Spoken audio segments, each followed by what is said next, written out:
രാഗത്തിൽ ലേശം അനുരാഗം വേണം. ആരോ മലയാള പാട്ടേറ്റു പാടണം. ആരോ ആനന്ദ സാഗരത്തിലാറാടിടേണം. ആമോദത്തോടെ അവൾ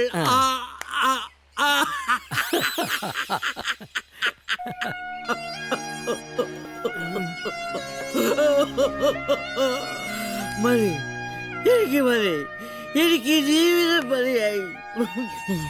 ഞാൻ മരിക്കാൻ പോവാ, ഞാൻ മരിക്കാൻ പോവാന്ന്. ഇതിവിടെ കിടന്ന് വടിയായ എനിക്ക് പണിയാവും. ഗുണാൽജി എന്തിനാ കരയുന്നത്? കാര്യം പറ. പറയാം. അതെ ചാക്കോച്ച, ഇന്ന് എന്റെ ജീവിതത്തിലെ അതിദാരുണമായ ഒരു ദുരന്തം നടന്ന ദിവസമാ. ഒരു പിടക്കോഴി പോലും ഇന്നലെ വരെ ധൈര്യമായിട്ട് എന്റെ മുമ്പ് വന്ന് കൂകിയിട്ടില്ല. പക്ഷേ ഇന്ന് കൂകി. ഇനി എനിക്കൊരു ഉശിരുള്ള പൂവനാകണം. അവളുമാരുടെ പുരപ്പുറത്ത് കയറി നിന്ന് ചിറകി വിരിച്ച് എനിക്ക് കൊക്കരക്കോ കൊക്കരക്കോ എന്ന് കൂകണം.